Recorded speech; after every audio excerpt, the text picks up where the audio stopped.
दाव पर क्या लगाओगे? पैसे सब कमाना चाहते हैं इस दुनिया में। किसी व्यक्ति से अगर आप पकड़ के पूछें क्या भैया तुमको पैसे चाहिए, क्या बोलेगा? सर हाँ चाहिए। तो हम उससे पूछते हैं दाव पे क्या लगाएगा? उसने बोला दाव पे क्या लगाएंगे? कुछ नहीं, हमारे पास तो लगाने लिए कुछ नहीं है। ये बड़ा इंपॉर्टेंट लाइन है जो मैंने नीचे के 4 शब्द लिख दिए हैं कि पैसा कमाने के लिए कुछ ना कुछ दाव पर लगाना पड़ता है यार, है ना। जब तक आप कुछ दाव पे नहीं लगाते ना तो पलट के कुछ आता नहीं है यार। वो कहते हैं जिंदगी कभी देती नहीं है, जिंदगी सिर्फ लौटाती है जो आप दिया होते हो उसको। जिंदगी कभी आपको देगी नहीं, जिंदगी आपको सिर्फ लौटाएगी। क्या लौटाएगी? जो आप उसको कभी ना कभी किसी भी रूप में दिए होगे। दाव पे क्या लगाओगे? मैं एग्जांपल देता हूं आपको। राज कपूर साहब बॉबी बना रहे हैं ना, राज कपूर साहब बॉबी बना रहे हैं। मेरा नाम जोकर फ्लॉप हो चुकी है। राज कपूर की मेरा नाम जोकर सुपर फ्लॉप होगी, बहुत पैसा लग गया, कर्जा आ गया। अब वो राज कपूर बॉबी बना रहे हैं। बॉबी बनाने के लिए पैसा नहीं है, फंडिंग नहीं है, तो क्या कर रहे हैं? अपना घर गिरवी रख दिया। क्या कर रहे हैं? आरके स्टूडियो गिरवी रख दिया, है ना। बैंक से लोन ले लिया, गिरवी रख दिया। अगर फिल्म फ्लॉप होगी तो सड़क पे आ जाएंगे। इसको बोलते हैं दाव पे क्या लगाया। जो भी आपने एक्टिविटी करनी शुरू की, जिस बिजनेस में आपने हाथ डाला, दाव पे क्या लगाया? सब कुछ दाव पे लगा दिया कि अगर खुदा ना खास्ता बॉबी फ्लॉप हो गई तो राज कपूर साहब सड़क पे आ जाएं।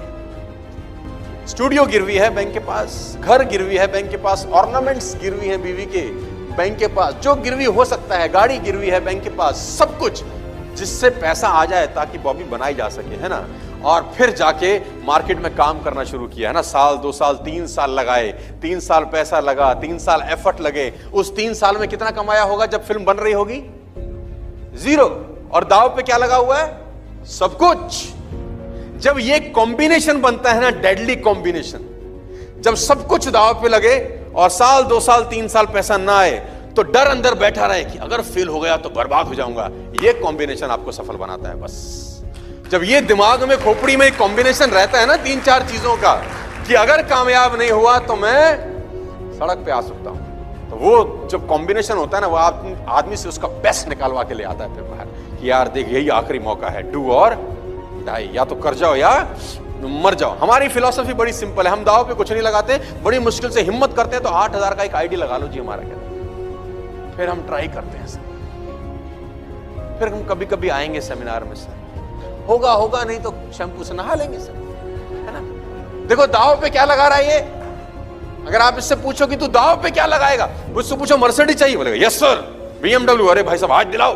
रॉयल्स रॉयस, मर्सिडीज आप ही के ले जाएंगे सर कुछ ना हुआ तो, है मतलब। और उससे पूछो कि तू दाव पे क्या लगाएगा ये सब पाने के लिए, लाइफस्टाइल को मेंटेन करने के लिए, जिंदगी में आगे बढ़ने के लिए तू लगाएगा क्या दाव पे? है नहीं सर, हम पे पैसा नहीं है सर। मैं पैसे की बात ही नहीं कर रहा सर, ये कुछ दाव पे नहीं लगा रहा। और जब तक दाव पे कुछ नहीं लगता, पैसे नहीं आते सर। ये बेसिक डिफरेंस है दोनों में, जिसको मैं बोलता हूं रिच वर्सेस। बात समझ में आ रही है तो बोलिए हाँ। Are you getting my point? Network marketing कैसे होगा मैं आपको धीरे धीरे समझाने की कोशिश करता हूं, और ये बिजनेस में आप पैसे कैसे कमाएंगे ये बताने की कोशिश करता हूं, और आप ग्रो कैसे कर सकते हैं मेरे साथ, मैं आपको ये बताने का प्रयास कर रहा हूं कि दाव पे क्या लगा। मैंने अपना चलता हुआ इंस्टीट्यूट बंद कर दिया जहां से मुझे 1.5 लाख रुपए आता था। 4 महीने मैंने इस बिजनेस को पार्ट टाइम किया, सब जानते हैं। 4 महीने के बाद मैंने अपना चलता हुआ इंस्टीट्यूट को बंद कर दिया। मेरे पिताजी ने बोला ये क्या कर रहा है, अगर कंपनी भाग गई तो? नॉर्मल क्वेश्चन होता है ना सबका, अगर भाग गई तो फिर क्या करेगा? तो मैंने बोला टेबल कुर्सी फिर लगा लेंगे।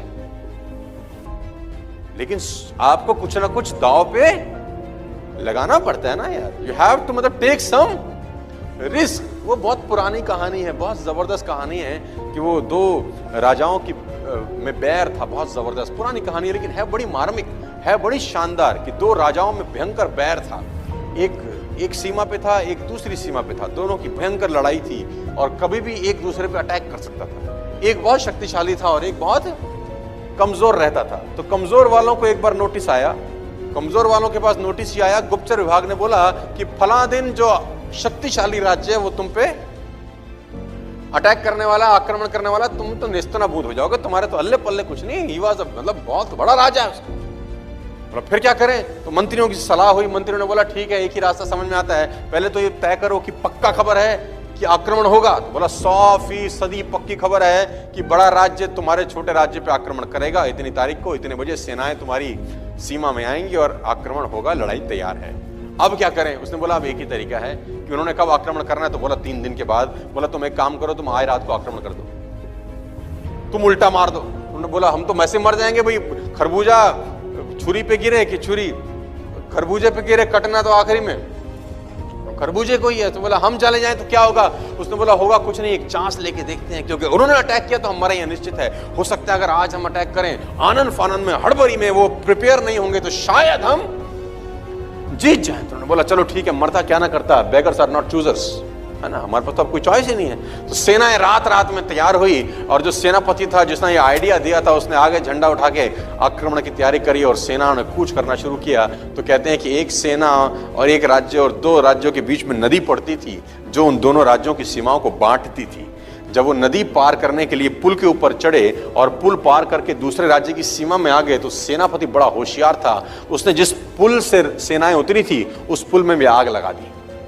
तो सैनिकों ने बोला महाराज ये क्या कर रहे हो? बोला वापस भी नहीं जा सकते, या तो मार दो या मर जाओ, वापस जाने का रास्ता मैंने तुम्हारे लिए छोड़ा नहीं है। तो मरता क्या ना, और दाव पे क्या लग गया जानते हैं? जिंदगी दाव पे लग गई। अटैक किया और जीत गए, अटैक किया और जीत गए। कहना जब दाव पे सब कुछ लग जाता है और आदमी के पास पीछे लौटने का रास्ता नहीं होता, जब वो अपने पुल जला देता है तो सफलता फिर उससे दूर रहती नहीं है। ये सब सफलता प्राप्त करने के लिए कुछ बेसिक इंग्रेडिएंट्स हैं यार जो आपको चाहिए होते हैं। जब तक आप दाव पे कुछ नहीं लगाते होता कुछ नहीं है।